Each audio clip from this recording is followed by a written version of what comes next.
be in about 1,000,000 pieces, lady. This has got to be the luckiest day of your life." "Tell me about it."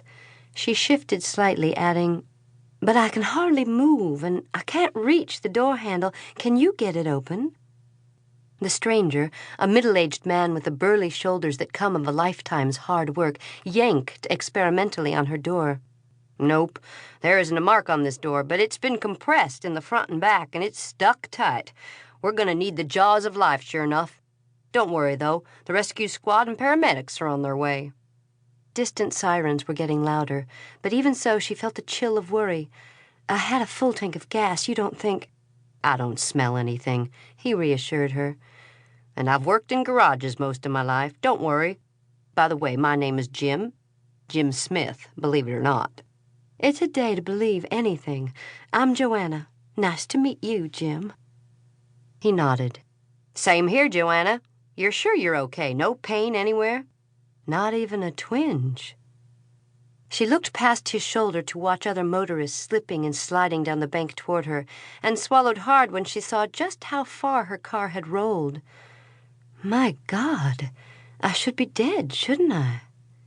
Jim looked back and briefly studied the wide path of flattened brush and churned-up earth, then returned his gaze to her and smiled. "Like I said, this seems to be your lucky day." Joanna looked once more at the car crumpled so snugly around her and shivered, as close as she ever wanted to come. Within 5 minutes, the rescue squad and paramedics arrived, all of them astonished but pleased to find her unhurt.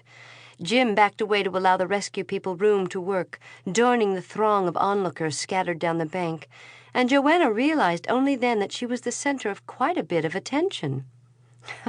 "I always wanted to be a star," she murmured. The nearest paramedic, a brisk woman of about Joanna's age wearing a name badge that said E. Mallory, chuckled in response. "Word's gotten around that you haven't a scratch. Don't be surprised if the Fourth Estate shows up any minute." Joanna was about to reply to that with another light comment, but before she could open her mouth, the calm of the moment was suddenly, terribly shattered. There was a sound like a gunshot. A dozen voices screamed, "Get back!" And Joanna turned her gaze toward the windshield to see what looked like a thick, black snake with a fiery head falling toward her out of the sky. Then something slammed into her with the unbelievable force of a runaway train, and everything went black. There was no sense of time passing, and Joanna didn't feel she had gone somewhere else. She felt suspended in a kind of limbo, weightless, content. She drifted in a peaceful silence.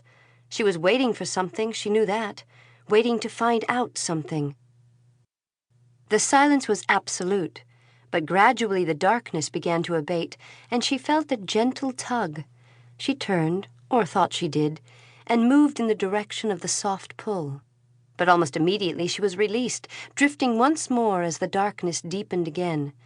And she had a sudden sense that she was not alone, that someone shared the darkness with her. She felt a feather-light touch, so fleeting she wasn't at all sure of it, as though someone or something had brushed past her. "Don't let her be alone." Joanna heard nothing, yet the plea was distinct in her mind, and the emotions behind it were nearly overwhelming. She tried to reach out toward that other, suffering presence, but before she could, something yanked at her sharply. "Joanna! Joanna! Come on! Joanna! Open your eyes!" That summons was an audible one, growing louder as she felt herself pulled downward.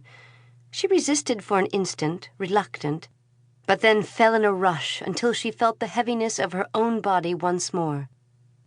Instantly, every nerve and muscle she possessed seemed on fire with pain, and she groaned as she forced open her eyes. A clear plastic cup over her face, and beyond it a circle of unfamiliar faces breaking into grins, and beyond them a clear blue summer sky decorated with fleecy white clouds. She was on the ground. What was she doing on the ground? "She's back with us," one of the faces said back over his shoulder to someone else. "Let's get her on the stretcher." Then to her, "You're going to be all right, Joanna. You're going to be just fine." Joanna felt her aching body lifted. She watched dreamily as she floated past more faces. Then a vaguely familiar one appeared, and she saw it say something to her, something that sunk in only some time later as she rode in a wailing...